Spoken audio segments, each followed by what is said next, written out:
बिस्मिल्लाहिर्रहमानिर्रहीम। आज हमारा 8th लेक्चर शुरू होने जा रहा है, जिसमें हम इलेक्ट्रिक पोटेंशियल कैलकुलेट करेंगे due to a point charge. कल हमने इलेक्ट्रिक पोटेंशियल डिफाइन किया था प्लेट्स लेकर, पैरेलल प्लेट्स लेकर। एक पॉजिटिव प्लेट थी, एक नेगेटिव प्लेट थी। आज हम इलेक्ट्रिक पोटेंशियल का एक्सप्रेशन देखेंगे due to a single point charge. यानी कि एक पॉइंट चार्ज आप लेंगे, पॉजिटिव होगा या नेगेटिव होगा, वैसे हम पॉजिटिव के साथ करेंगे, उसकी वजह से जो इलेक्ट्रिक पोटेंशियल का एक्सप्रेशन आएगा वो कैलकुलेट करेंगे।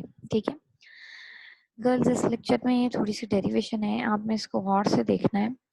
हर पॉइंट जो है वो वीडियो के अंदर ही एक्सप्लेन होगा। जो बीच में थोड़े से कॉन्सेप्ट्स होंगे जो नहीं होंगे या जो थोड़े से क्लियर करने वाले होंगे वो मैं साथ साथ डिस्कस करती जाऊंगी। ठीक है, और वीडियो प्ले करने से पहले मैं आप सबसे रिक्वेस्ट करूंगी कि आप अपने पास नोट पैड रख लें और पेन रख लें प्लीज़, ताकि ये क्योंकि बुक में जो डेरिवेशन है उसमें सब स्टेप्स नहीं होते हैं, तो फिर आपको बाद में प्रॉब्लम होगी। तो इसीलिए आप अपने पास नोटबुक रख लें, पेन रख लें, और जैसे जैसे वीडियो में स्टेप्स आते जाएं वैसे वैसे आप उसको नोट डाउन करते जाएं। ठीक है, तो मैं वीडियो प्ले करती हूँ।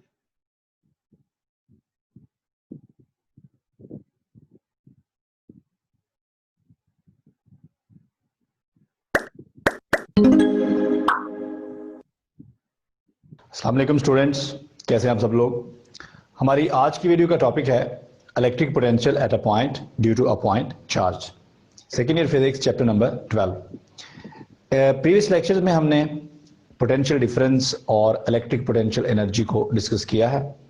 तो यहाँ पर हम इलेक्ट्रिक पोटेंशियल को भी हम ऑलरेडी डिफाइन कर चुके हैं। यहाँ पर हम इलेक्ट्रिक पोटेंशियल निकालेंगे due to a point charge. इससे पहले हम इलेक्ट्रिक पोटेंशियल भी डिफाइन कर चुके हैं और पोटेंशियल डिफरेंस भी डिफाइन कर चुके हैं। तो अगर आपने ये वीडियोस नहीं देखी तो आपको इसका लिंक डिस्क्रिप्शन में मिल जाएगा, पहले आप वो वीडियोस देखिए। तो सबसे पहले हम अंडरस्टैंड करते हैं इस डायग्राम को। ये हमारे पास एक पॉजिटिव पॉइंट चार्ज है और ये उस पॉइंट चार्ज का इलेक्ट्रिक फील्ड है। ठीक है, यहां पर हम एक इलेक्ट्रिक फील्ड लाइन सेलेक्ट कर लेते हैं और इस लाइन के ऊपर हम दो पॉइंट्स ले लेते हैं, पॉइंट ए और पॉइंट बी। हम देखना चाहते हैं कि पॉइंट ए पर इलेक्ट्रिक पोटेंशियल कितना है। इस चार्ज की वजह से, इस पॉइंट चार्ज की वजह से इस पॉइंट ए पर इलेक्ट्रिक पोटेंशियल कितना है। तो पॉइंट ए जो है ये आपका इलेक्ट्रिक फील्ड के अंदर है और पॉइंट बी जो है ये हमने इन्फिनिटी पे लिया है। ठीक है, इन्फिनिटी हमने इसलिए चूज किया है कि वहां पर इलेक्ट्रिक पोटेंशियल जीरो होगा। ठीक है जी, तो सबसे पहले हम यहाँ डिस्प्लेसमेंट को समझ लेते हैं। तो पॉइंट ए का जो डिस्टेंस है फ्रॉम पॉइंट चार्ज वो आर ए है। पॉइंट बी का जो डिस्टेंस है पॉइंट चार्ज से वो आर बी है। अच्छा जी, क्या है इस फिगर में? एक पॉजिटिव चार्ज है, पॉइंट चार्ज है, उसकी इलेक्ट्रिक फील्ड लाइंस ड्रॉ की हुई हैं जो कि आउटवर्ड है। ये पिक्चर आपको बुक में भी मिल जाएगी। ठीक है, ये फिगर आप बुक से भी देख सकते हैं। अब हमने क्या किया है कि ये जो इलेक्ट्रिक फील्ड लाइंस हैं इनमें से कोई एक लाइन ले ली हमने। ऑब्वियसली हम सारी लाइंस तो नहीं ना चेक कर सकते, कोई एक लाइन हमने ले ली है और उस एक लाइन में किसी एक पॉइंट ए पर हमने अपना टेस्ट चार्ज रख दिया है।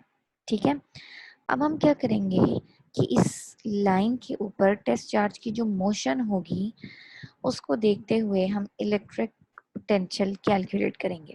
ठीक है, अच्छा अब हमने क्या किया है, हमने इस पर दो पॉइंट्स ले लिए हैं इस फील्ड लाइन पर। एक पॉइंट ए है, एक पॉइंट बी है।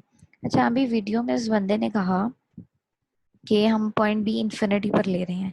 फिलहाल हम इसको इन्फिनिटी पर नहीं लेंगे, हम जो कैलकुलेशन करेंगे उसमें पॉइंट बी जो है वो बेशक इलेक्ट्रोस्टैटिक फील्ड से बाहर हो या अंदर हो, लेकिन अभी हम उसको अंदर ही लेंगे ताकि हम सारी कैलकुलेशन कर सकें।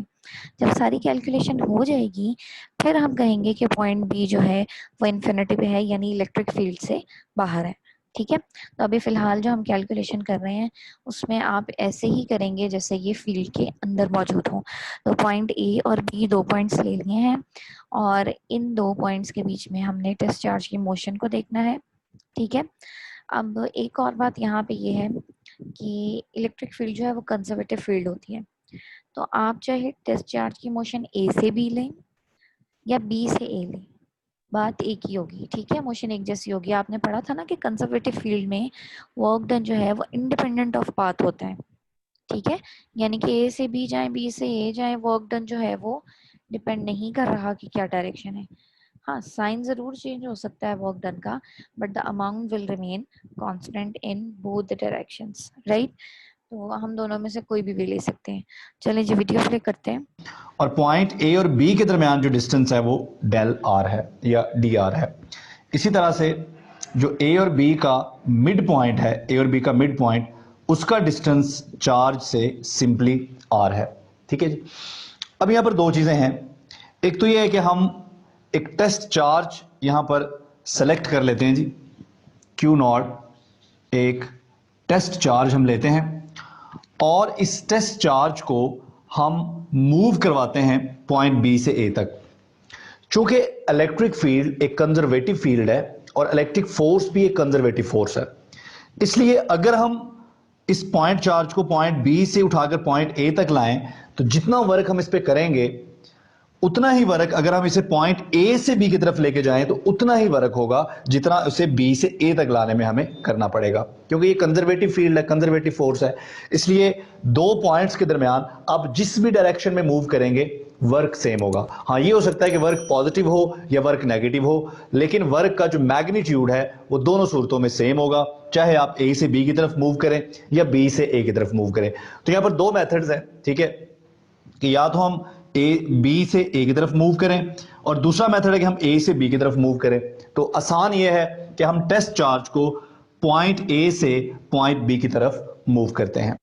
जी, तो वही बात कि चाहे ए से बी की तरफ मूव करें, बी से ए की तरफ मूव करें, वर्क डन जो है वो सेम रहेगा। लेकिन यहाँ पे आसान काम क्या है? आसान काम ये है कि टेस्ट चार्ज को हम छोड़ दें, वो अलोंग द लाइन मूव करे विदाउट एनी एक्सटर्नल फोर्स, ठीक है, क्योंकि अगर हम बी से ए की तरफ लेकर आएंगे, अगेंस्ट द फील्ड मूव करेंगे ना, तो हमें एक्सटर्नल फोर्स अप्लाई करनी पड़ेगी, तो ये थोड़ा सा यानी कि काम बढ़ जाएगा हमारा। तो इस वजह से हम क्या करते हैं, आसानी के लिए ए से बी की तरफ मूव करवाते हैं अपने चार्ज को। ठीक है, हम सपोज कर लेते हैं कि पॉइंट ए पर उसका जो पोटेंशियल है वो वी ए है और पॉइंट बी पर उसका जो पोटेंशियल है दैट इज वी बी। हमने पोटेंशियल ग्रेडियंट वाला रिलेशन भी डिस्कस किया है पीछे। उस रिलेशन में हमने देखा है कि potential difference between two points is equal to minus E into del R, ठीक है बच्चों। जी, तो ये कल के लेक्चर में हमने डिस्कस कर लिया था। ये जो पोटेंशियल डिफरेंस है वो किसके बराबर होता है, ई इंटू डी या डेल्टा, डेल्टा डी या डेल्टा आर, ठीक है।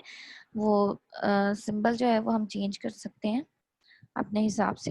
लीनियर डिस्टेंस था तो हमने उसको डी कह दिया था, और जब रेडियस की बात थी तो हमने कहा था हम उसको आर से रिप्लेस कर सकते हैं। तो उसे वही वाला जो फार्मूला है उसमें थोड़ी सी चेंजिंग क्या हो गई है हमारे इस केस के लिए, ये हो गया minus E into delta R, ठीक है।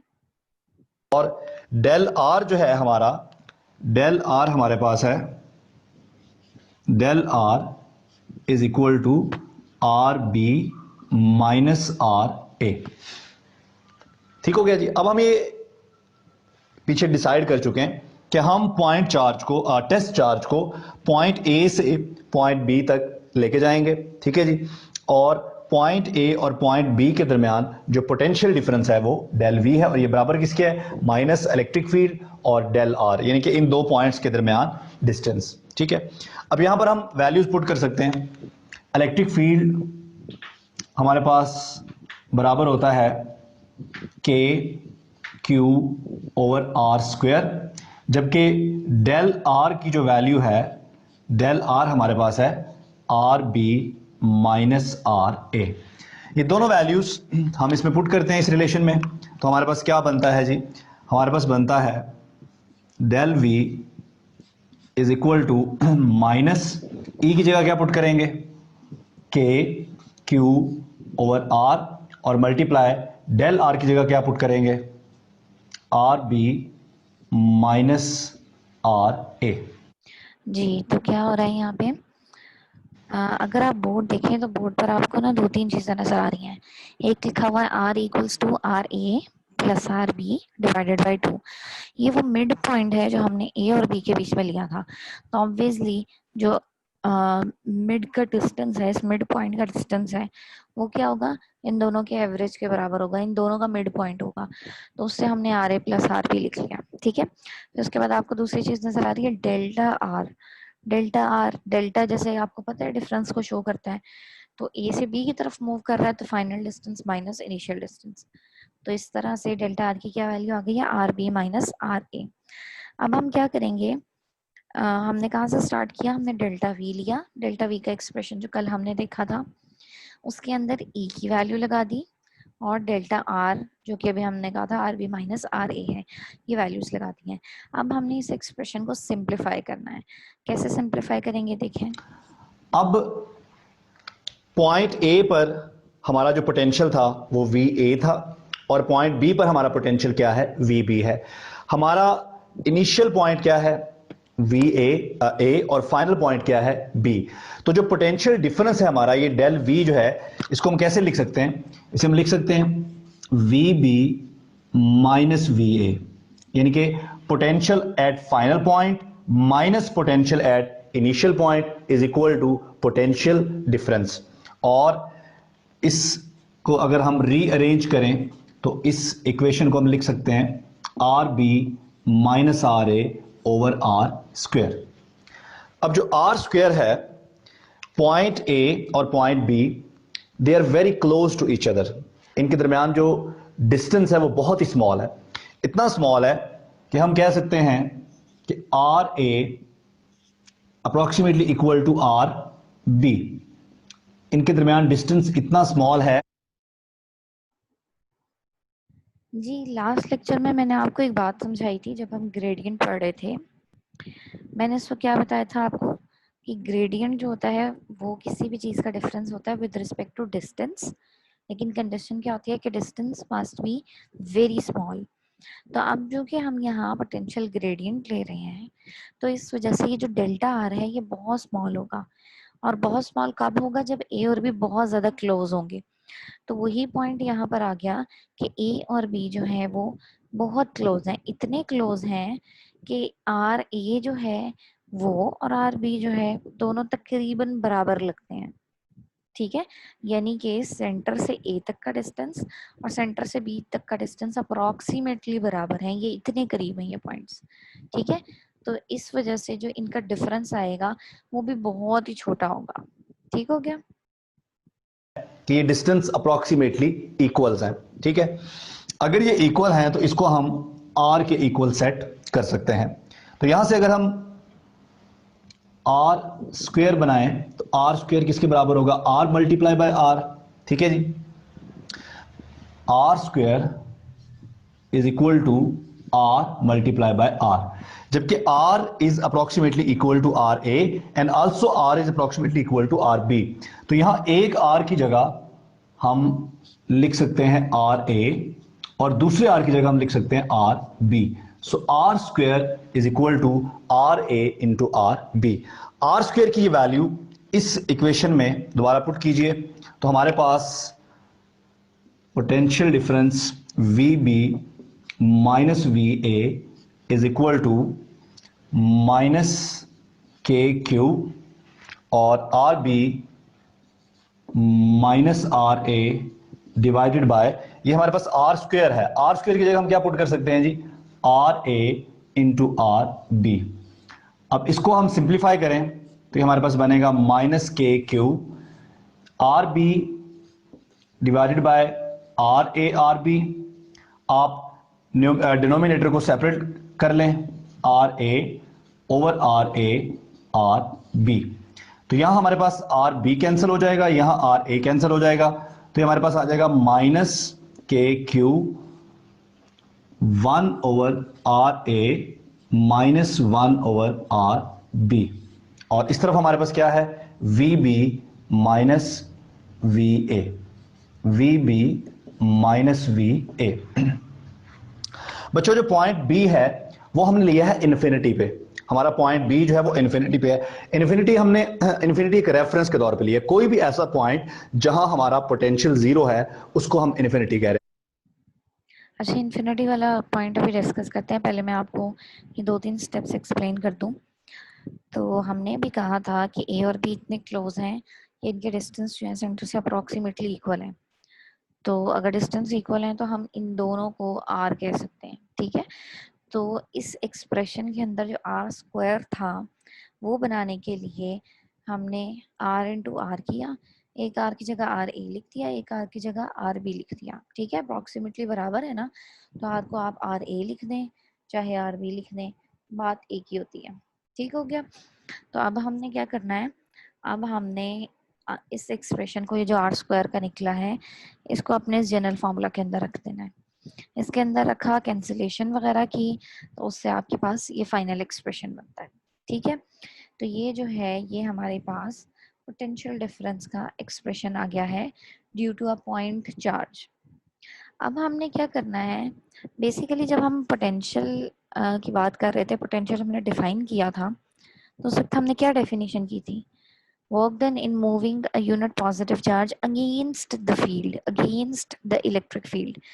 तो यहाँ अगेंस्ट द इलेक्ट्रिक फील्ड जो है वो बी से ए की तरफ जाने में होगी, ठीक है। हमने ए से बी की तरफ इसलिए मूव करवाया ताकि हमारा काम थोड़ा सा आसान हो जाए, कैलकुलेशन आसान हो जाए। लेकिन बेसिकली हमने, हमारा टारगेट जो है वो क्या है कि हमने अगेंस्ट द फील्ड मोशन जो है वो स्टडी करनी है। तो बी से ए की तरफ मोशन स्टडी करने के लिए हम क्या करते हैं कि जो पॉइंट बी है उसको हम इन्फिनिटी पे ले जाएंगे, ठीक है। इन्फिनिटी पे ले जाने से, इन्फिनिटी का मतलब है कि इलेक्ट्रिक फील्ड जो है इस चार्ज की उससे बाहर आ जाएंगे, ठीक है। जब फील्ड से बाहर आ जाएंगे तो वहां पे पोटेंशियल भी जीरो होगा, ठीक है। तो पॉइंट बी को हम इन्फिनिटी करते हैं और देखते हैं क्या एक्सप्रेशन बनता है, फिर उसके बाद पोटेंशियल डिस्कस करेंगे। तो इन्फिनिटी हमारे पास सिंपली एक रेफरेंस पॉइंट है। तो बच्चों इसका मतलब है कि 1/RB, यहां पे हम R की जगह, RB की जगह क्या पुट करेंगे, इन्फिनिटी, और 1/इन्फिनिटी क्या होता है, 0। तो 1/RB हमारे पास क्या हो गया, 0। और हमने ये कहा है कि पॉइंट B जो है, हमने वो पॉइंट चूज किया है एज अ रेफरेंस जहां पे हमारा इलेक्ट्रिक पोटेंशियल 0 है। तो VB यानी कि potential at point B is equal to 0। तो बच्चों ये दोनों वैल्यूज यहां पुट कीजिए, तो हमारे पास जो रिजल्टिंग इक्वेशन है, VB की जगह क्या आ जाएगा, 0 minus VA is equal to minus KQ 1/RA minus 1/RB की जगह क्या आ गया, 0। जी, तो हमने क्या किया, अच्छा इससे पहले एक बात याद रखिएगा कि something over infinity always comes to be 0, ठीक है। Something over infinity is 0, something over 0 is infinity. ये कहीं लिख लें, अपने पास नोट कर लें, ये बातें आपको आगे काम आएंगी। रिपीट कर रही हूँ, something over infinity is 0, something over 0 is infinity, right. तो हमने क्या किया है कि जब 1/इन्फिनिटी किया, आर बी की जगह इन्फिनिटी लिख लिया ना, तो 1/इन्फिनिटी हो गया, तो 1/इन्फिनिटी 0 हो गया, ठीक है। और इसके अलावा हमें ये भी पता है कि पोटेंशियल एट इन्फिनिटी इज 0, तो वी बी भी 0 हो गया। तो अब ये वैल्यूज हमने लगाई हैं अपने एक्सप्रेशन में, तो हमारा एक्सप्रेशन जो है वो किस फॉर्म में रिड्यूस हो जाएगा, देखें। तो हमारे पास ये रिलेशन कुछ यूं बन गया, अब ये देखें, 0 माइनस VA क्या बन गया, minus VA is equal to minus KQ into 1/RA। बच्चों ये माइनस माइनस कैंसिल हो जाएगा, तो हमारे पास आ गया VA is equal to KQ/RA। अगर हम ये सबस्क्रिप्ट्स ड्रॉप कर दें तो हमारे पास पोटेंशियल आ जाएगा KQ/R। तो बच्चों ये है electric potential at a point due to a point charge. तो जब हमने एक पॉइंट इन्फिनिटी कर दिया है, तो अब जो हमारे पास पोटेंशियल निकलेगा ऑब्वियसली वो सिंगल पॉइंट का पोटेंशियल होगा, ठीक है। इन्फिनिटी भी तो 0 है पोटेंशियल। तो अब जो एक्सप्रेशन हमारे पास आया है KQ/RA, ये अब सिर्फ पॉइंट ए के ऊपर पोटेंशियल है ड्यू टू पॉइंट चार्ज, ठीक है। तो अगर एक ही पॉइंट पे है तो हमें ये सबस्क्रिप्ट ए यूज करने की जरूरत नहीं है, हम जनरली इसको लिख सकते हैं V इक्वल्स टू KQ/R, ठीक है। इसके साथ ही ये टॉपिक हमारा कंप्लीट हो गया। Thank you. अच्छा, एक और चीज़ मैं इस वीडियो के अंदर ऐड करूँगी जो यहाँ नहीं बताई गई, कि जब हमने बी पॉइंट को इन्फिनिटी कह दिया है तो इसका मतलब ये है कि अब हम क्या कैलकुलेट कर रहे हैं, एब्सोल्यूट पोटेंशियल कैलकुलेट कर रहे हैं, एब्सोल्यूट इलेक्ट्रिक पोटेंशियल। ठीक है, तो अगर आपसे कोई कहे कि आप पॉइंट चार्ज की वजह से एब्सोल्यूट इलेक्ट्रिक पोटेंशियल कैलकुलेट करें, तो इसका मतलब है कि हम इसी टॉपिक की बात कर रहे हैं। ठीक है, तो ये जो है ये था electric potential due to a point charge. अब इसके बाद जो है एक छोटा सा टॉपिक हमारा रह गया है, इलेक्ट्रॉन वोल्ट। हम वो देखते हैं, उसके बाद हम अपना लेक्चर एंड करेंगे। जी, तो इलेक्ट्रॉन वोल्ट के लिए मैं नेक्स्ट वीडियो प्ले करने लगी हूँ, देखते हैं इसको। हम टर्म एक्सप्लेन करेंगे इलेक्ट्रॉन वोल्ट की कि व्हाट इज इलेक्ट्रॉन वोल्ट। इसे एक्सप्लेन करने के लिए हम दो ऑपोजिटली चार्ज इसको एक्सप्लेन करने के लिए हम दो oppositely charge parallel plate consider करते हैं। हम नेगेटिव प्लेट को ए का नाम दे देते हैं और पॉजिटिव प्लेट को बी का नाम दे देते हैं। अगर इन दोनों प्लेट्स के दरमियान में मैं कोई चार्ज क्यू प्लेस करता हूँ और उसे मूव करता हूँ टूवर्ड्स बी, तो वो चार्ज क्यू जो है पोटेंशियल एनर्जी गेन करेगा। Gain in potential energy of this particle will be equal to del U is equal to Q into VB minus VA, where VB and VA are the potentials of plate B and plate A. तो दोनों। तो girls, आपको याद होगा जब हम electric potential define कर रहे थे तो वहाँ मैंने आपको दो बातें बताई थी कि अगर टेस्ट चार्ज को इन प्लेट्स के बीच में आप छोड़ दें विदाउट एनी एक्सटर्नल फोर्स, तो क्या होगा, इसकी नेचुरल मोशन क्या होगी, इसकी स्पॉन्टेनियस मोशन क्या होगी, डाउनवर्ड होगी, यानी कि अलोंग द फील्ड लाइन होगी। पॉजिटिव प्लेट उसको रिपेल करेगी, नेगेटिव अट्रैक्ट करेगी, तो चार्ज जो है वो अलोंग द फील्ड लाइन यानी कि डाउनवर्ड मूव करेगा। लेकिन सॉरी, जब वो डाउनवर्ड मूव करेगा तो वो किस एनर्जी के साथ मूव करेगा, काइनेटिक एनर्जी के साथ। लेकिन अगर हम इसको पॉजिटिव प्लेट की तरफ मूव करवाना चाहें, यानी कि अगेंस्ट द फील्ड मूव करवाना चाहें, तो उसके लिए हमने क्या किया था, वर्क डन किया था। और वर्क डन किस फॉर्म में स्टोर हुआ था, पोटेंशियल एनर्जी की फॉर्म में। और वो पोटेंशियल एनर्जी जो है वो उसका एक्सप्रेशन हमने ये निकाला था। तो यही बात जो है वो दोबारा यहाँ पर रिवाइज हुई है। चलते हैं आगे। डिफरेंस लेंगे तो हमारे पास क्या आ जाएगा, चेंज इन पोटेंशियल। अगर मैं अलाउ करूं कि चार्ज क्यू जो है वो फ्रीली मूव करे from B to A while keeping the electrostatic equilibrium, तो पोटेंशियल एनर्जी जो है वो काइनेटिक एनर्जी में कन्वर्ट होगी। Del K is equal to K E is equal to Q into delta V. सारी की सारी पोटेंशियल एनर्जी किस में कन्वर्ट हो जाएगी, काइनेटिक एनर्जी में। जी, वही बात आ गई ना। ठीक है, कि अगर हम चार्ज को अलाउ करें कि वो फ्रीली मूव करें, यानी कि हम कोई वर्क डन ना करें, कोई फोर्स अप्लाई ना करें, तो सूरत में चार्ज जो है फ्रीली मूव करेगा डाउनवर्ड, पॉजिटिव से नेगेटिव प्लेट की तरफ। किस एनर्जी के साथ, काइनेटिक एनर्जी के साथ। ठीक है, तो वो काइनेटिक एनर्जी जो है बेसिकली वो पोटेंशियल एनर्जी जो है वो कन्वर्ट हो जाएगी सारी की सारी काइनेटिक एनर्जी में। और वो क्या आ जाएगी, उसी तरह से क्यू डेल्टा वी।